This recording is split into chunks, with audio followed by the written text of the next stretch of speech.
Hare Rama, Hare Rama, Rama Rama, Hare Hare. So we are continuing to read from Srimad Bhagavatam today morning, Canto 7, Chapter 7, Text 26. Does anyone remember any main point from yesterday? Hare Krishna. Hare Krishna. Yesterday, we heard that still Prahlāda Maharaj is giving all the knowledge that he received from Narad Muni in the womb to his friends, his classmates, and he's just 5 years old. And he specially points out this thing that we need to use our intelligence to understand the spiritual knowledge, and also that the body and the soul are different. We need to use our intelligence, and that intelligence, it's given to us by Krishna. And by this we can understand that I am not the controller. Krishna is the supreme controller, and Krishna is the cause of all the causes, the three forms, the Brahman, Paramatma, and Krishna. So Krishna is the cause of Brahman, Krishna is the cause of Paramatma. He's the Paramatma in all of us, and he's the Brahman on which the whole universe is situated, the entire material world is situated. So Krishna is the cause of all the causes, and we need to understand this. And this intelligence is also given by Krishna only to us, so we can understand this. Yeah. So this was the main point. Yeah. Yeah, Hare thank you. Krishna. Yeah, thank you so much. Okay, so going on, uh, abis trivarne paryaster एभिस्त्रिवर्णे पर्यस्ते buddhi bede kriyodbhave बुद्धिभेदे बुद्धिभेदे क्रिया उद्भवे क्रियोद्भवे swarupam atmano buddhye स्वरूपम् स्वरूपमात्मनो आत्मनो बुद्धे बुद्धेः gandervayum ivan vaya. गन्धर्वायुम् इवाम्बयात्. इवान्वयात्.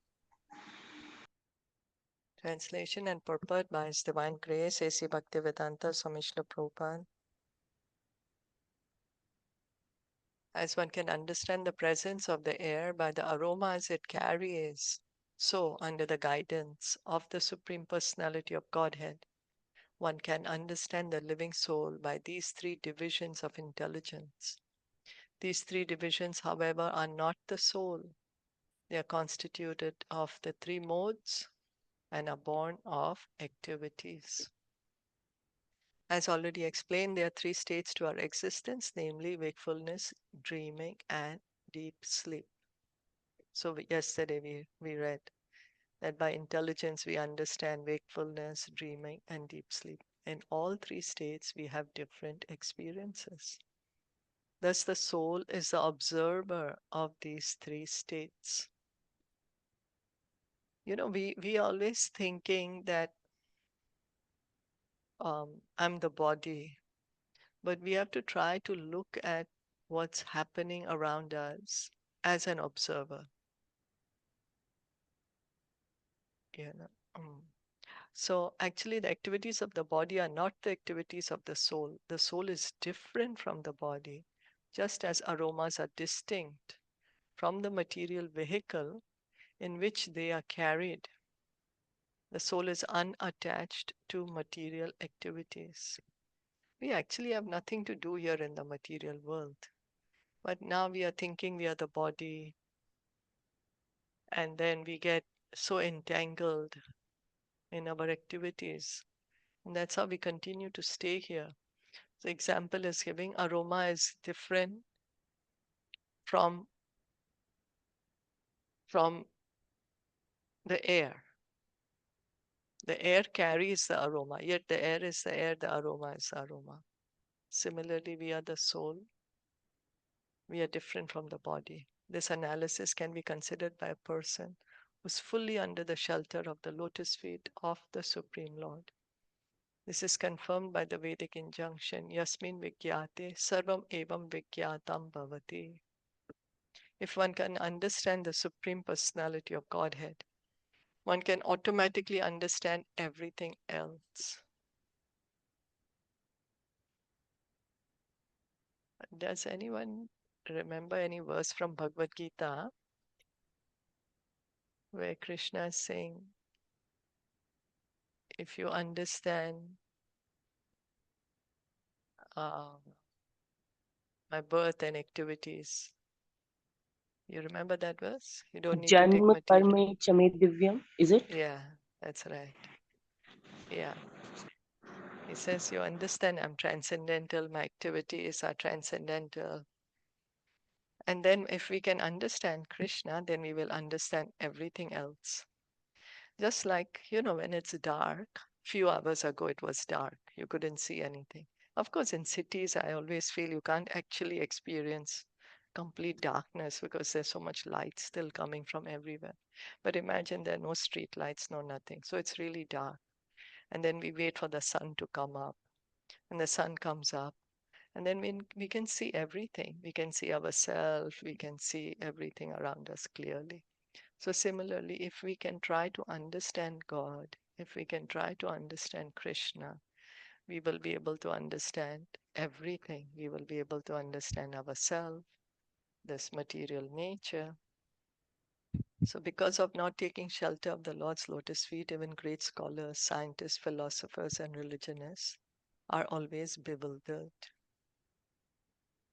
So, we need to hear from the devotees, hear from Krishna, to understand him. But if we just use speculation, I think should be like this and should be like that, then we won't be able to understand God. We may be a great scholar, but if we just use our mind or our speculation to understand God, we won't be able to understand. We need to hear about him. This is confirmed in Srimad Bhagavatam, Canto 10, Chapter 2, Text 32.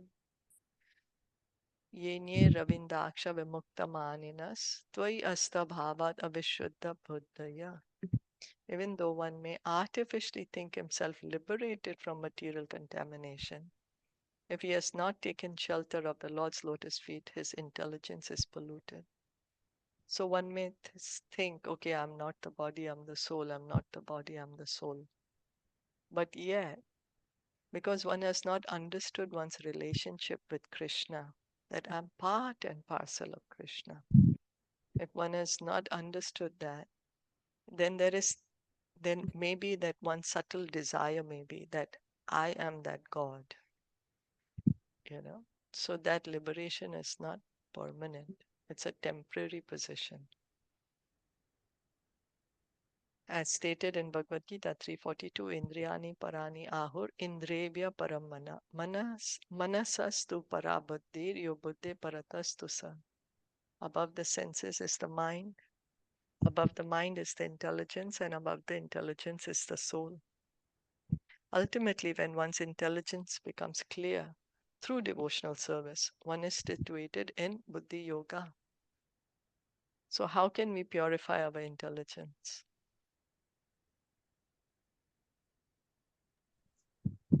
By reading Shastras.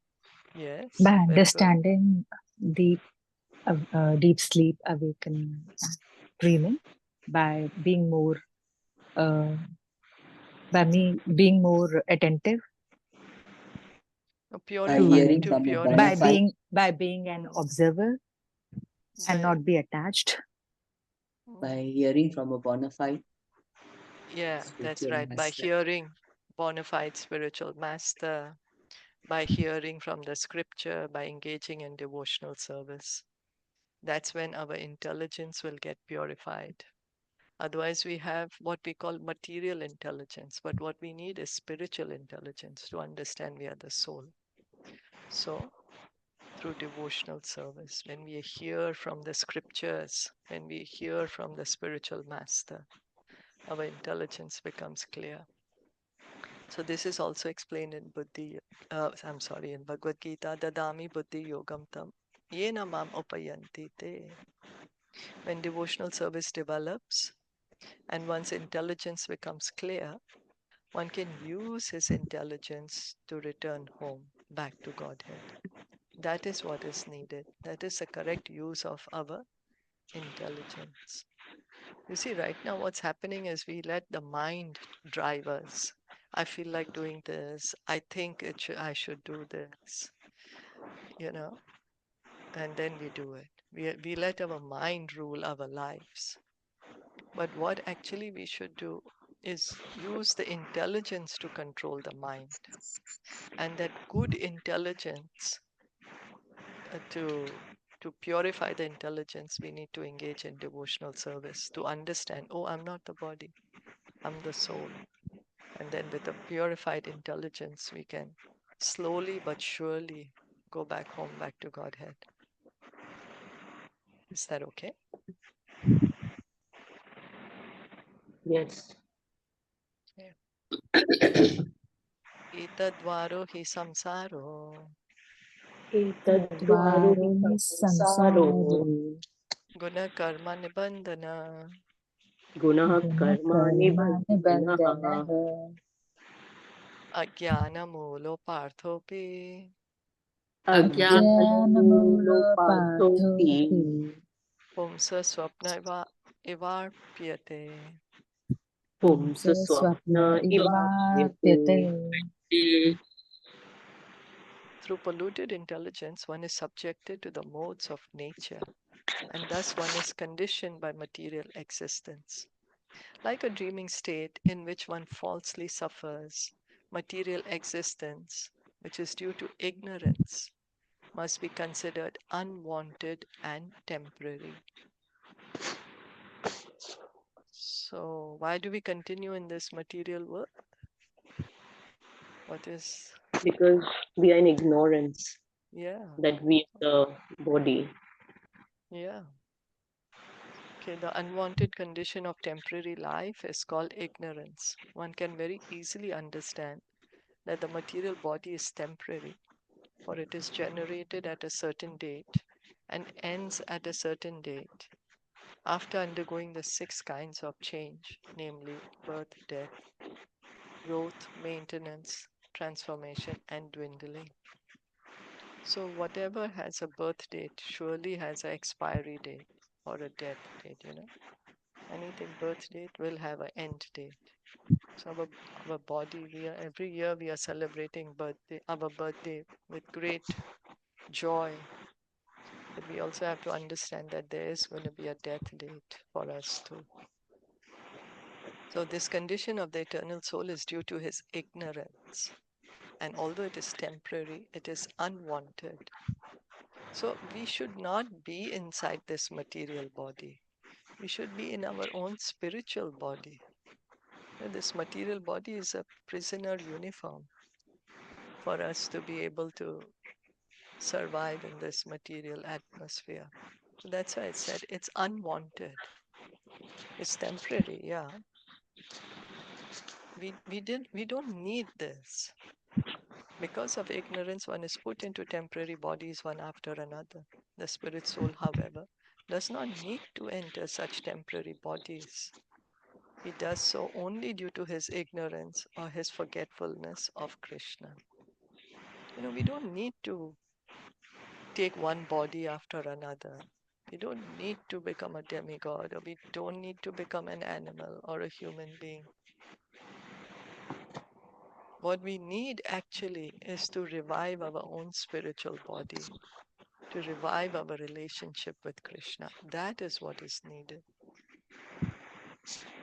So, therefore, in the human form of life, when one's intelligence is developed, one should change his consciousness by trying to understand Krishna. Then one can be liberated. This is confirmed in Bhagavad Gita 4.9, where the Lord says, Janma karma cha me divyam, evam yoveti tatvataha, tyaktva deham punarjanma naiti mam eti so Arjuna. One who knows the transcendental nature of my appearance and activities does not, upon leaving the body, take his birth again in the material world, but attains my eternal abode, O Arjuna. So, the Lord's appearance day is coming up. Monday, Janmashtami is coming up. So, Janmashtami, Lord Krishna's appearance is not like an appearance of any ordinary material person, not like us. Certainly transcendental. He does not appear like we appear, like crying babies. We are just pushed in. We just find ourselves in a body. We were never asked, or we could not choose I'm going to be born in this family or this country, this planet, this gender, this species. Just find ourselves in the body. But Krishna, he chooses, I'm going to come at this time. This is going to be my parents. This is what I'm going to do. These people are going to accompany me in my pastime. And he doesn't come like without it naked or crying and covered in blood or anything. He comes in his own transcendental form, wearing all the ornaments, smiling. So unless one understands Krishna and comes to Krishna consciousness, one must continue in material bondage. So we may think, okay, well, maybe I can try to get out of the material world without surrender to Krishna. After all, we don't like to surrender. That's the reason we are here in the material world, right? We are here in the first place because we don't want to surrender to Krishna. And now we are hearing, oh, we must surrender to Krishna. So we may think, maybe there's another way, Maybe I can find another way in which I don't need to surrender, and yet I can get out of the material world. But there is no other way. The Shastras are telling us, Hare Nam, Hare Nam, Hare Nam eva kevalam, Kalo nasteva, nasteva, nasteva gatiranyatha. There is no other way, no other way, no other way other than chanting the holy name of Krishna. Chanting the holy name of Krishna means surrender to Krishna. So to end this conditional life, one must surrender to the Supreme Personality of Godhead. For anything material, we are never said must do. But when Krishna is considered, when Krishna is said must, it's our duty to worship Krishna. We must surrender to Krishna. You can see the words that Prabhupada is using, because that is our actual position, the position of the soul. Indeed, that is demanded by the Supreme Lord. Sarva dharman parityagya mam ekam sharanam vraja. Krishna himself is saying, you surrender to me. He's saying, you surrender to me and I will deliver you. I will liberate you. But when he came as Lord Chaitanya, he doesn't even demand that. He does not demand surrender. Lord Chaitanya, very merciful. That's why he's called the most munificent incarnation of Krishna. He says, you chant. He doesn't say first you surrender. He says you just start chanting. As advised by Maharaj Rishabdev, na sadhu manye yata atmano yam asanapi kleshada asadeha. One must be intelligent enough to understand that although one's body is temporary and will not endure for long, as long as one has a body, he must undergo the pangs of material existence. So this body that we have, it does give us enjoyment. Of course, we do find enjoyment. That's the reason we have, been in this material world for so long. But actually, it gives us more suffering than enjoyment.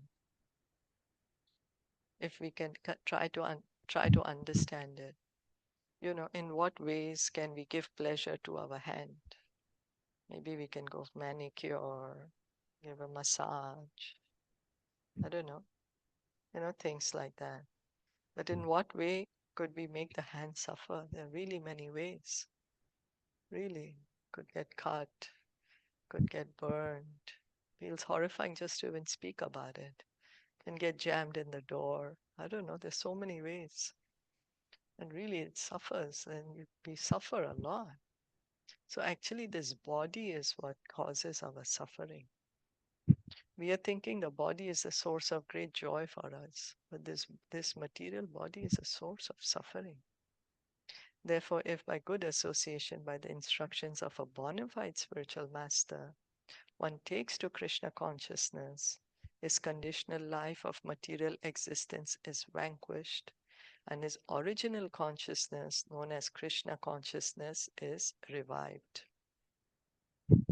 So, by association with the devotees, association with the bona fide spiritual master, following the instructions of the spiritual master, then we can revive our consciousness, original consciousness. When one is Krishna conscious, he can realize that material existence, whether one is awake or dreaming, is nothing but a dream and has no factual value. So how can we explain if one is dreaming or awake is nothing but a dream? How we can explain it? We can understand that if in my dream a lion has attacked me, but that's only the dream. When I wake up, it's not there. That's right. So this material world where I am right now is also like a dream. Why? Because if I die, then it will all be over. Yeah. Yeah. Yeah, it will be during the day we put so much time, so much energy into something, but at the end it has no value. And every night we forget it. When we are sleeping, it's as good as death, only it's like for a shorter time. So it's a dream. In the night we have night dreams, during the day we have daydreams. So this realization is possible by the grace of the Supreme Lord. So we need to realize this. This realization you will be able to realize by mercy of Krishna, by mercy of Guru. Then we will be able to realize this knowledge. This grace is also present in the form of the instructions of Bhagavad Gita. Therefore, Sri Chaitanya Mahaprabhu's mission is for everyone to engage in welfare activities, to awaken the foolish living entity, especially in human society, so that he may come to the platform of Krishna consciousness and benefit by liberation from conditional life. So it's Lord Chaitanya's mission, it's Lord Chaitanya's order for everyone. He's telling us that you become Krishna conscious and give Krishna consciousness to others so that everyone can get up from sleep, get up from the ignorance, understand our real identity, go back home, back to Godhead. In this connection, Srila Madhvacharya cites the following verses. Dukkha rupa pi samsara buddhi purvam avapyate yatha swapne shiraschedam swayam kritvatmano vashaha tato dukkham avapyeta tatha jagarito pitu janan api atmano dukkham avashasru tu pravartate. One must realize that the material condition of life is full of distresses. One can realize this with purified intelligence. When one's intelligence is purified, he can understand that unwanted, temporary, material life is just like a dream. Just as one suffers pain when his head is cut off in a dream, in ignorance one suffers not only while dreaming but also while awake. It's true, we suffer, right? We are so engrossed and involved in this material body that we suffer. At night, we are suffering because we see a nightmare. During the day, we suffer because we are involved in our daydream. But what we are being asked is wake up, jeev jago, jeev jago. How long are you going to sleep? Bhaktivinoda Thakur is saying that, Lord Chaitanya is saying, wake up, sleeping souls. Without the mercy of the Supreme Personality of Godhead, one continues in ignorance and is thus subjected to material distresses in various ways. So, because of the Lord's mercy, we can get up. The Lord's mercy, He comes. He came 5,000 years ago to show us His beautiful Vrindavan pastimes, to attract our heart, to see, to show us a preview that don't suffer here in the material world. Come, join me in Vrindavan. Join me and the other devotees in Vrindavan and have a blissful life. And He left behind this instructions of Bhagavad Gita. so that we can purify our intelligence, can understand the truth. That's the mercy of the Supreme Lord. Any comments?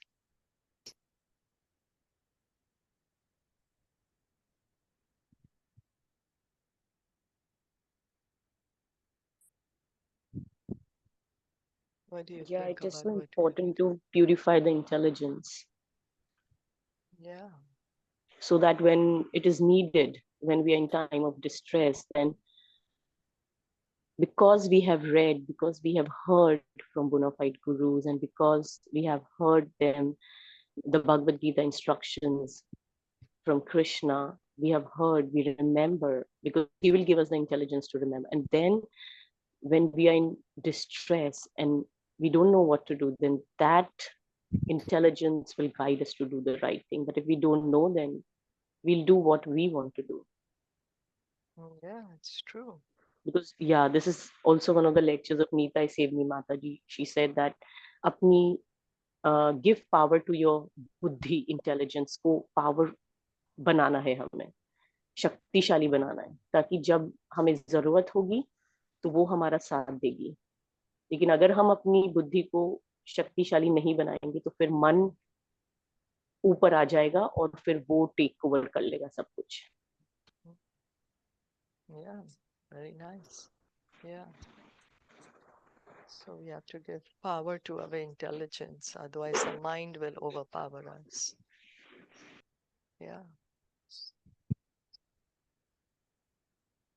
Otherwise our intelligence right now is our intelligence. We are trying to see how we can be happy in this material world. You know, that's what reminds me of that Puranjan story that we read in the, I think it was the 4th canto, Puranjan, that how the intelligence, our intelligence is how I can try to enjoy this material world, how I can be happy in this material world, how I can stay forever in this material world. That is our intelligence right now. But what we actually need is to, just as you said, we have to purify our intelligence. We have to spiritualize our intelligence so it can help us to get out of this material world.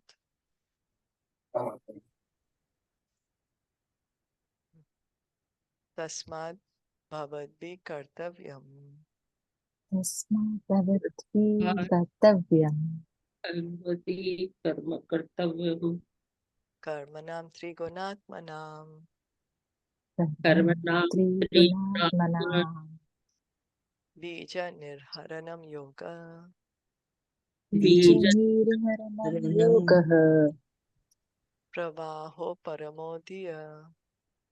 ब्रह्मो परमो धियः. Therefore, my dear friends, O sons of the demons, your duty is to take to Krishna consciousness, which can burn the seed of creative activities artificially created by the modes of material nature, and stop the flow of the intelligence in wakefulness, dreaming, and deep sleep. In other words, when one takes to Krishna consciousness, his ignorance is immediately dissipated. So, what is Prahlāda Maharaj saying? What is our duty?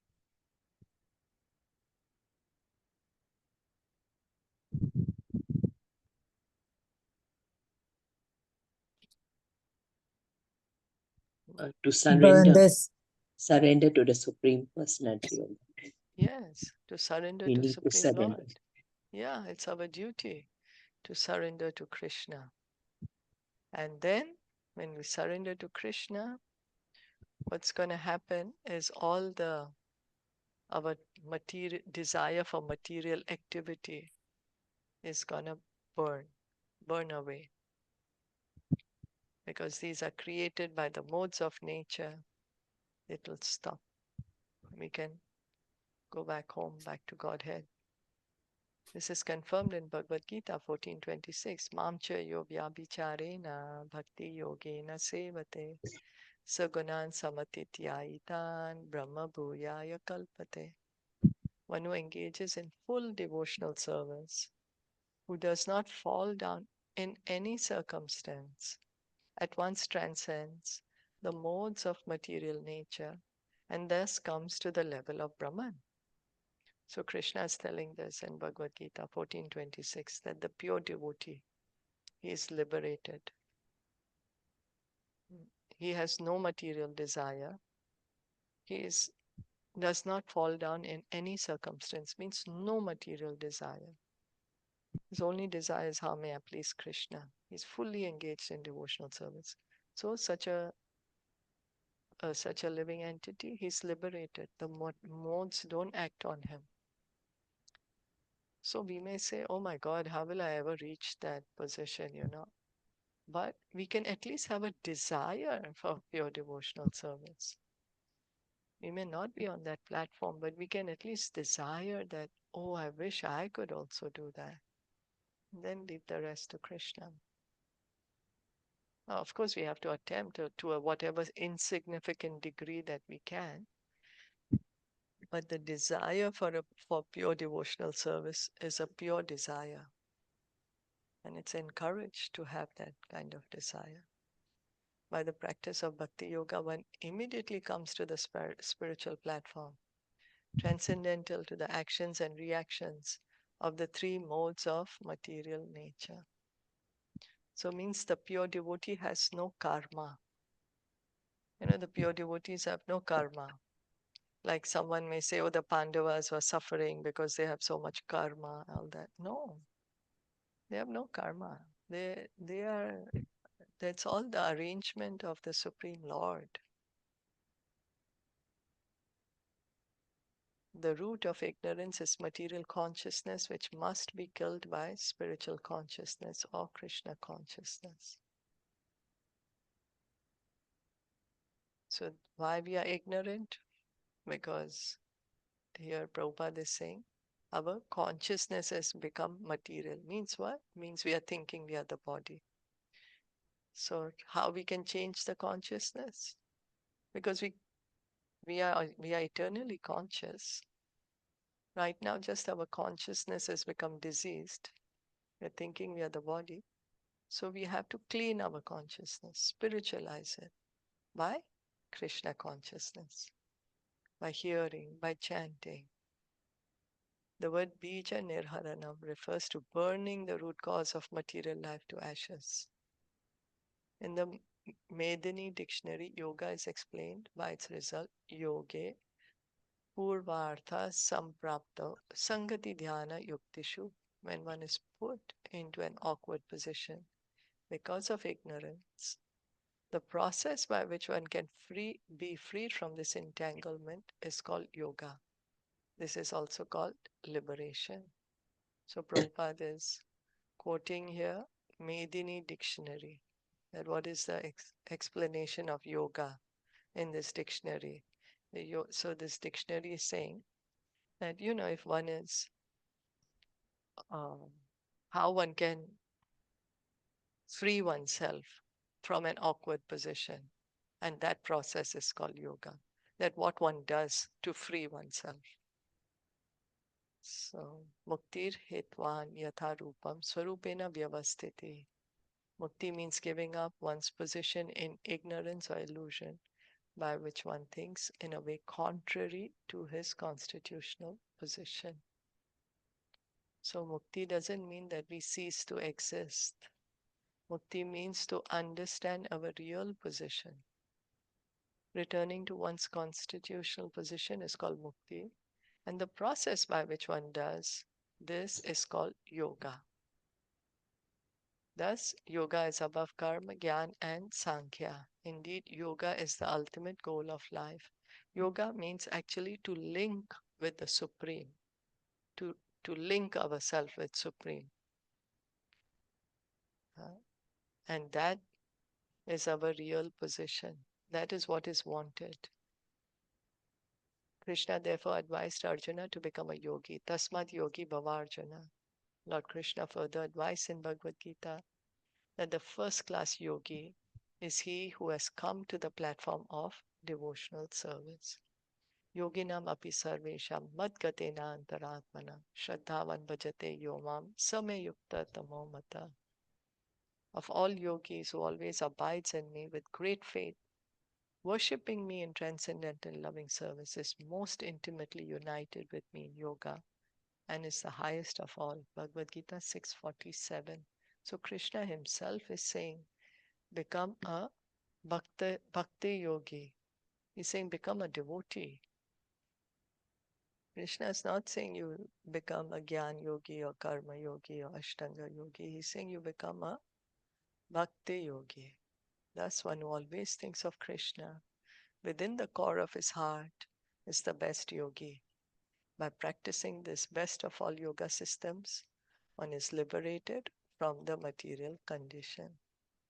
Remembering Krishna, that's the foundation, right, of all religious principle.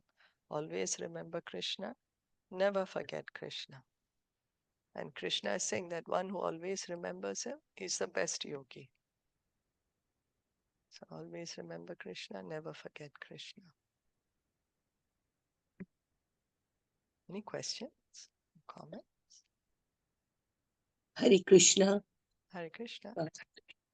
The three state of existence, the awakening, dream, and deep sleep. So what Prahlāda Maharaj wants us to overcome, because that's the existence, right? Of Yeah. so I didn't get that part. So deep sleep is what, like when you sleep, right? When you're sleeping at night. Yeah. That Like completely kind of complete, right? unconscious, Yeah, you're not. like very Yeah, deep sleep, not right. dreaming and all that. So Prahlāda Yeah. Maharaj is saying that you engage in devotional service. Engage Okay. in devotional service. Right now, our intelligence is okay, I'm awake, so I should do this, I should do that. Then, when we are sleeping, our dreaming, our mind is bringing us here and there. And then, of course, when we are deep sleep, I don't know, that's kind of like more subtle, can't even know how we are working, right? But otherwise, we are using our intelligence in these ways. Okay, I'm awake, I should do this, I should do that. So we are getting more and more involved in material life. Rather than doing that, we need to spiritualize our intelligence by hearing from Bhagavad Gita, Bhagavatam, engage in devotional service. Yeah, okay. Even we engage in devotional service, but still this will still be there, no? This wakefulness, dreaming, and deep sleep. That will But not what, go, right? Yeah. yeah, but then what will happen is gradually, as Hmm. one will get more and more Krishna conscious, one will understand that this is just the body then. That I am different from the body. So yeah, sure, the body has its needs, body has to sleep, body has to eat. Exactly. But Yeah. one's consciousness will be how always remembering Krishna, serving Krishna. So Prahlāda Maharaj is saying, come to that platform. Because right now we are thinking, During I am wakefulness, sleeping. also we'll think of Krishna. Okay, while dreaming, okay, the dream also state will State be of dreaming. dreaming of Krishna, right? So can happen. It can happen for the pure devotee. But the idea is to rise above this body, to understand that, okay, this is the function of the body, but not the function of the soul. The function of the soul is to engage in devotional service. So Prahlāda Maharaj is saying you purify your intelligence to understand this point that, okay, the dreaming will continue, the wakefulness will continue, the deep sleep will continue. But understand that this is not me. That's just the body that's doing these things. Is Okay. that okay? Yes. Yeah. Because he Hare also Krishna. said earlier that the body is like a machine. Yes, Hare Krishna. Yeah, even I understood what you're saying like this, that Prahlāda Maharaj was trying to explain how systematically we can rise. He was trying to explain, I think I just understood this way, I'm not sure, I may be wrong. He was trying to explain that the intelligence has the is what is the state of wakefulness, dream and sleep. We have to be conscious about that we have to understand that we have to rise above this intelligence. We have to rise above mind. We have to rise above intelligence. And now he's telling, we have to, I think I understood this way. I'm not sure. And now he's saying that we have to rise even above intelligence, and we have to link ourselves with Lord by yoga, mukti. So he's telling systematically how we can rise. Yeah. We have to be conscious of our three states. That is that intelligence, the function of intelligence, three states of life, dream, sleep, and wakefulness, something like this. And then we have to, when we have risen above that, when we are conscious of all this, when we have understood, when with purified mind, when we have understood this state, these states consciously, we are watching and we are understanding this, then we can link ourselves with Krishna with purified mind. And that stage, when we have surrendered, we are liberated. That is yoga. That's what I understand. This is rising probably. He's explaining how to rise. Yeah. So he wants us to come to the point to understand that I'm not the body. I'm the soul. So come to that. So, what you said is right. And so purify I think, the intelligence. Yes. So this is what he has been telling from the beginning. We have to try to sort everything, like how Kapila did about the material world, the gunas and the 24 elements and the 25th is. Yes, we have to analyze that. We have to rise above mind, we have to rise above intelligence, and we have to come to the point of surrender. We have to come to the point of liberation by yoga. So he's telling to sort. We have to consciously watch, sort where is the soul, sort it, understand ourselves within, watch ourselves within. So he's trying to explain us to sort everything, to go beyond this.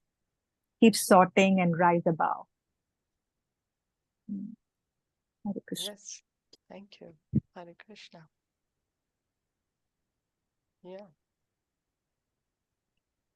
Is that okay, Sneha? Or... Yeah. Now I think sort of, understand. Okay. So thank you for that, Deepika, and we'll stop here for today. Thank you. Okay. Hare Krishna. Hare Krishna. Srimad Bhagavatam ki jai, Srila Prabhupada ki jai, Gaur Jai. Bhakta Vrinda ki jai.